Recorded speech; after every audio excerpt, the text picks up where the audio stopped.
The twin sons of Xylos Prime, known locally as the Twins of Retribution, beat down on the ravaged landscape, painting the jagged, iron-rich peaks in hues of burnt orange and violent purple. The air was thin, carrying the metallic tang of cosmic radiation and the fine, abrasive dust that clung to everything.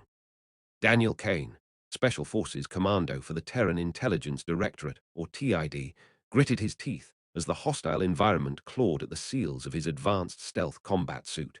8 months. 8 months of flying with his pilot Zalara, 8 months of dancing with death in the volatile border regions of the Galactic Council. And now, this agonizing silence. The last memory was the screeching alarm, the sickening lurch of the Valkyrie as a plasma torpedo from a Council patrol cruiser, larger, faster, and utterly unexpected, blew their main shield generator to shreds. He remembered her voice, calm and cutting through the chaos. Damage control is compromised, Kane. Power core breach imminent. Get to the pod, Zalara, with her 4 lithe arms and skin the color of a twilight sky. A genetic trait of her proud, technologically advanced, but non-council allied species, had been an enigma and a perfect partner. Her easy, melodic laugh, the way her secondary set of arms would subtly adjust the sub-controls during a dizzying, three-dimensional evasive maneuver. The quiet, professional camaraderie that had been building into something much more profound in the cramped belly of countless war zones. When he'd protested, tried to fight his way back to the cockpit to help her, she'd turned, her beautiful light blue face grim, and used 2 of her powerful upper arms to physically shove him into the tiny emergency escape pod. Go, Kane. That's a direct order, Commando. Someone has to report back. Her hands slammed the manual override, and a moment later, the pod's thrusters fired, separating him from the doomed ship.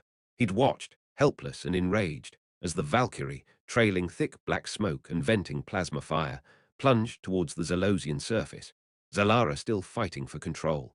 The escape pod's autobeacon had led a TID recovery team to him within hours, but the flight recorder from the Valkyrie's black box was chillingly conclusive. Catastrophic impact. No post-crash life signs detected. But Daniel knew better. He knew Zalara. She was the premier pilot in their entire allied fleet, a survivor bred from a lineage of starfarers who viewed death as merely an inconvenient detour. He refused to accept the official diagnosis. Sir, the intel suggests the crash site was quickly secured by Council forces. Standard operating procedure, his commanding officer, a gruff Cathar named Commander Vrax, had stated, his multifaceted eyes narrowed in professional concern. Any survivors would be captured for immediate interrogation. She is considered a high-value asset, Kane. Assume the worst. That was all the confirmation Daniel needed. Captured. Alive. He spent the next 3 days in a fog of relentless activity, bordering on insubordination. He pored over every scrap of intelligence, every grainy satellite image, every intercepted, encrypted transmission originating from the Council's newly established forward operating base on Xylos Prime. He bypassed protocols, called in ancient favors, and alienated half a dozen high-ranking officers in his desperate hunt for a single, actionable piece of data. He didn't care about the consequences. The only consequence that mattered was getting her back. He found it in a weak burst transmission, a logistical report detailing the transfer of Priority 1 non-human asset to a secondary, temporary holding facility in the remote Scorched Canyons region. The location was a nightmare, a naturally fortified trench network with minimal air traffic making orbital insertion impossible. It was a single-man job, a suicidal infiltration. Perfect. Daniel's solo insertion was executed during the planet's daily corona storm, a massive, electrically charged sandstorm that reduced visibility to meters and scrambled most basic radar systems. His advanced stealth suit, a classified TID prototype, shimmered, shifting color and texture to perfectly match the swirling reddish-brown dust. He was a ghost in the storm. He moved through the jagged canyons like a predator, his movements economical, every step calculated. The air was a maelstrom of noise and grit, which worked to his advantage, masking the almost inaudible movements of his suit. He encountered the first patrol unit deep within the ravine, 3 heavily armed Council enforcers, their armored, 8-legged forms lumbering through the choking sand. They were members of a species known for their brute strength and poor peripheral vision. Daniel didn't even slow down. He dispatched the first enforcer with a non-lethal high-frequency sonic disruptor blast to its optical array, effectively blinding it. As it stumbled, Daniel closed the distance on the second, his advanced combat knife, coated with a neurotoxin designed to instantly paralyze alien physiology, finding the gap in its neck armor with horrifying precision. The creature collapsed silently, its limbs seizing. The third, alerted by the subtle shift in the storm's noise, started to raise its heavy pulse rifle, but Daniel was already a blur of motion. He used the paralysis of the second guard as cover, vaulted over its body, and delivered a powerful, open-handed strike to the third's central equilibrium sensor. It went down hard, stunned. He located the detention block, a prefabricated, reinforced carbon steel structure nestled deep within the canyon's protective embrace. The atmosphere here, shielded from the worst of the corona storm, was thick with the scent of ozone, fear, and something else, something faintly floral and metallic, the unmistakable trace signature of Zalara's unique pheromones. She was close. Bypassing the external cameras was easy. A focused, localized EMP burst from his gauntlet overloaded the primitive optical sensors, plunging the immediate area into a temporary visual blackout for the sentries monitoring the perimeter feeds. The main entrance was guarded by a massive, 4-meter-tall sentry, its armor a dull, intimidating black. Daniel couldn't take it down silently with his knife. He would have to risk a louder approach. He drew his silenced kinetic pistol and fired 2 rounds at the joint where the guard's primary weapon integrated into its power harness.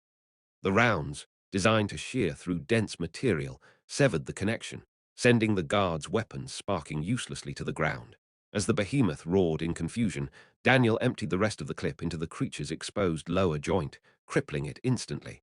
It crashed to the ground, its thrashing muffled by the storm. Inside, the air was stale and cold. The cells were reinforced energy cages, impossible to simply cut through. Daniel moved through the narrow corridor, his heart pounding a frantic rhythm against his ribs. Then he saw her. In the furthest cell, slumped against the cold, pulsing energy wall, was Zalara. Her elite pilot's uniform was torn and scorched, exposing patches of her light blue skin, which was bruised and marked by what looked like energy burns. But as Daniel approached, her eyes fluttered open. They were bloodshot, but the fire, the fierce, defiant intelligence that made her the best was still there. "Kane," she whispered, the disbelief and raw relief coloring her voice making his own throat tighten. "Thought you could get rid of me that easily, pilot." He forced a grin, already pulling out the specialized plasma torch to cut through the hardwired energy lock's backup power housing. It hissed and sparked, a dangerous light in the darkness. They were thorough," she rasped, trying to sit up, wincing as her upper right arm pressed against a bruised rib. "The debris field was secured. I played dead in the wreckage until the extraction team pulled me out." "Doesn't matter now," Daniel said, throwing a glance over his shoulder. The guards' alarms would be going off now. They had maybe 2 minutes. The lock sprang open with a high-pitched whine. He helped her to her feet, supporting her with a gentle, yet firm, arm around her waist. She leaned heavily on him, but her spirit seemed instantly rekindled. "They took my gear, my communicators, everything," she said, her voice stronger now. "Good. It means they thought you were too dangerous to leave anything behind." Daniel nodded toward the end of the corridor. "We're fighting our way to the surface. I saw a council scout ship on the landing pad. It's our ride home." They moved through the complex, a silent, deadly team. Zalara, despite her staggering injuries, had an innate, almost psychic understanding of her captor's movements. Even without her piloting tools, she was an expert in tactical movement. She guided Daniel through a maze of lesser-patrolled service corridors and warned him of approaching reinforcements long before his own sensors registered them. They burst into a main equipment bay just as 4 council security personnel converged on their location. Daniel engaged the first 2 in a desperate close-quarters firefight, his kinetic pistol spitting fire, forcing the enemy to take cover. "The gravity clamps," Zalara yelled, pointing with one of her secondary arms to a control panel. "They're holding the airlock shut." As Daniel continued his desperate suppressive fire, Zalara broke away and darted to the console. Her 4 arms flew across the alien controls, a dazzling display of dexterity and speed. In moments, she bypassed the complex locking sequence. The external airlock hissed open, revealing the landing pad and the sleek, angular form of the Council scout ship, its engines on standby. "Go, Kane. I'll cover you," she shouted, grabbing a dropped plasma rifle from a downed guard. Even injured, the weapon was light in her 4-limbed grip.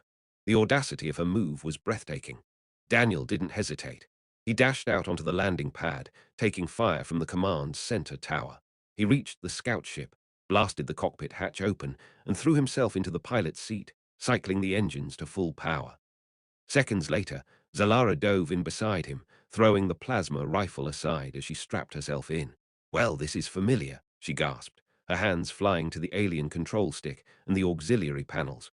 "A burning cockpit and you in the co-pilot seat. Only this time I choose the destination." "Think you can fly this hunk of junk, pilot?"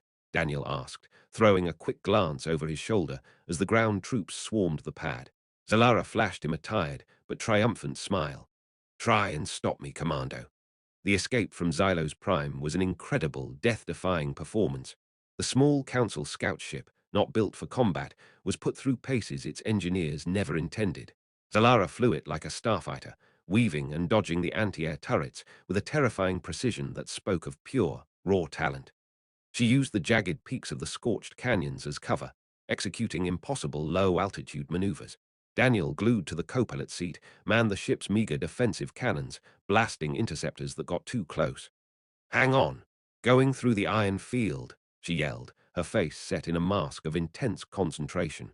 The ship plunged into the swirling, electrically charged field, shaking violently as its hull absorbed the energy blasts.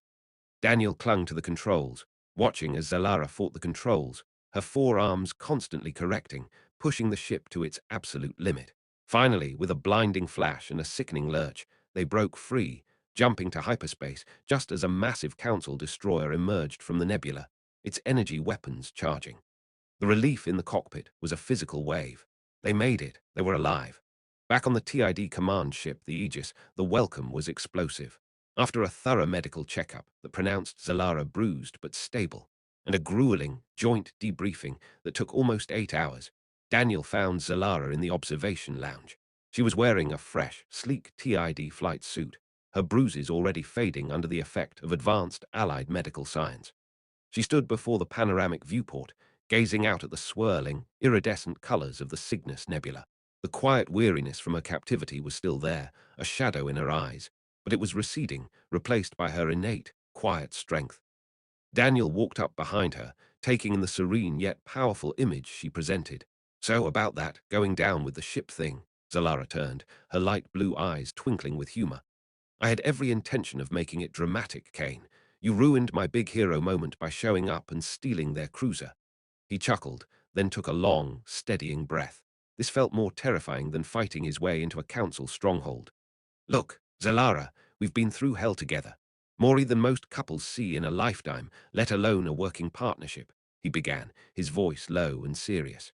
"And I was wondering, now that we're both officially alive, cleared for duty, and about to have some much-needed downtime, would you want to, maybe, grab some actual food? Not mission rations, something with atmosphere. The Aegis has a decent synthesized Trillia-spice restaurant now, and maybe a dance floor." Zalara's forearms subtly adjusted the collar of her flight suit, a gesture that was both elegant and slightly nervous. A genuine smile, full and warm, spread across her face, lighting up her eyes. "Are you asking me on a date, Daniel Kane?" "Maybe," he admitted, his heart hammering. "Just trying to see if this partnership extends beyond getting shot at. I'd like to see what you look like when you aren't covered in engine grease or alien dust." She considered him for a long moment, her eyes searching his, and then she nodded, the decision made. "I think I'd like that very much."